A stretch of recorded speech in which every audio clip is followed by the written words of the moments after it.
نحمدہ ونصلی علی رسولہ الکریم، اما بعد فاعوذ باللہ من الشیطان الرجیم، بسم اللہ الرحمن الرحیم۔ حضرت عبداللہ ابن عمر رضی اللہ تعالیٰ عنہ راوی ہیں کہ سرور کونین صلی اللہ علیہ وآلہ وسلم نے فرمایا، اللہ تعالیٰ کو تمام نمازوں میں سے حضرت داؤد علیہ السلام کی نماز زیادہ پسند اور تمام روزوں میں سے حضرت داؤد علیہ السلام کے روزے زیادہ پسند ہیں۔ اور ان کی نماز کی کیفیت یہ ہوتی تھی کہ وہ آدھی رات سوتے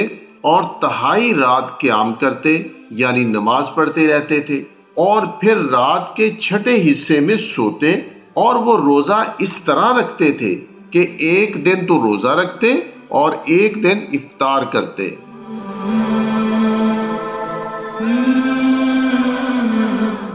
ام المؤمنین حضرت عائشہ رضی اللہ تعالی عنہا فرماتی ہیں کہ سرور کونین صلی اللہ علیہ وآلہ وسلم رات اس طرح بسر کرتے تھے کہ میرے آقا رات کے ابتدائی حصے میں تو سوتے تھے اور رات کے آخری حصے میں عبادت کرتے تھے، پھر اگر آپ کو اپنی زوجہ مطہرہ سے کوئی ضرورت ہوتی تو اپنی ضرورت پوری کرتے اور سو جاتے۔ چنانچہ اگر آپ فجر کی پہلی اذان کے وقت حالت ناپاکی میں ہوتے تو اٹھتے اور اپنے بدن پر پانی ڈالتے اور نہاتے،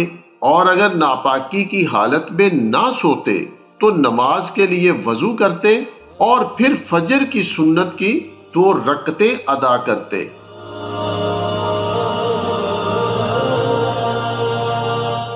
حضرت ابو امامہ رضی اللہ تعالی عنہ بیان کرتے ہیں کہ رسول اللہ صلی اللہ علیہ وآلہ وسلم نے فرمایا، نماز تہجد پڑھا کرو کیونکہ وہ تم سے پہلے والے صالحین کا طریقہ ہے، تمہارے رب کا قرب حاصل کرنے، گناہوں کی معافی اور گناہوں سے باز رہنے کا ذریعہ ہے۔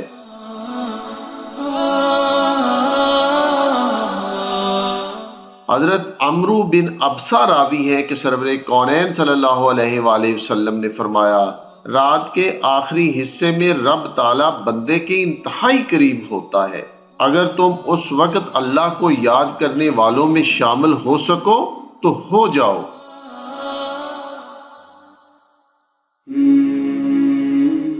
حضرت ابو ہریرہ رضی اللہ تعالی عنہ راوی ہیں کہ سرور کونین صلی اللہ علیہ وآلہ وسلم نے فرمایا، اللہ اس بندے پر رحم فرمائے جو رات اٹھ کر تہجد پڑھے، اپنی اہلیہ کو بھی جگائے اور وہ بھی نماز پڑھے،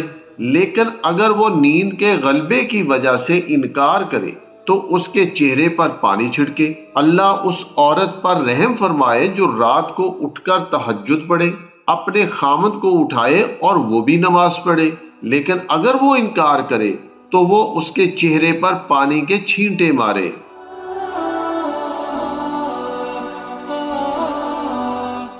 حضرت عبداللہ بن عمرو بن عاص رضی اللہ تعالیٰ عنہ فرماتے ہیں کہ سرور کونین صلی اللہ علیہ وآلہ وسلم نے ایک روز مجھ سے فرمایا کہ عبداللہ دیکھو فلاں آدمی کی طرح نہ ہو جانا کہ وہ رات کو تہجد کی نماز پڑھتا تھا، پھر بعد میں اس نے رات کے قیام کو چھوڑ دیا۔ حضرت ابو ہریرہ رضی اللہ تعالیٰ عنہ فرماتے ہیں کہ میں نے سرور کونین صلی اللہ علیہ وآلہ وسلم کو یہ فرماتے ہوئے سنا ہے کہ فرض نمازوں کے بعد سب سے افضل نماز رات کو پڑھے جانے والی تہجد کی نماز ہے۔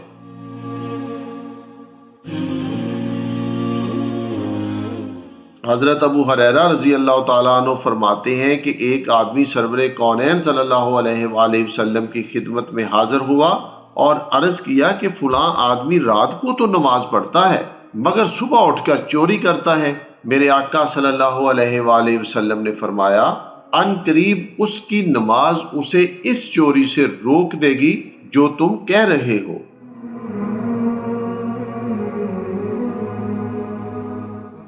ابن عمر رضی اللہ تعالیٰ عنہ سے روایت ہے کہ ان کے والد عمر بن خطاب رضی اللہ تعالیٰ عنہ جس قدر اللہ چاہتا تھا نماز تہجد پڑھتے رہتے، حتیٰ کہ جب رات کا آخری حصہ ہوتا تو آپ اپنے اہل خانہ کو نماز کے لیے اٹھاتے تو انہیں کہتے، نماز پڑھو یا نماز کا وقت ہو گیا ہے۔ پھر آپ یہ آیت تلاوت فرماتے، اپنے گھر والوں کو نماز کا حکم دیں اور اس پر قائم رہیں، ہم آپ سے روزی کے طلبگار نہیں بلکہ ہم تو آپ کو رزق دیتے ہیں، اور آخرت کی بھلائی تو پرہیزگاروں ہی کے لیے ہے۔ وما علینا الا البلاغ المبین۔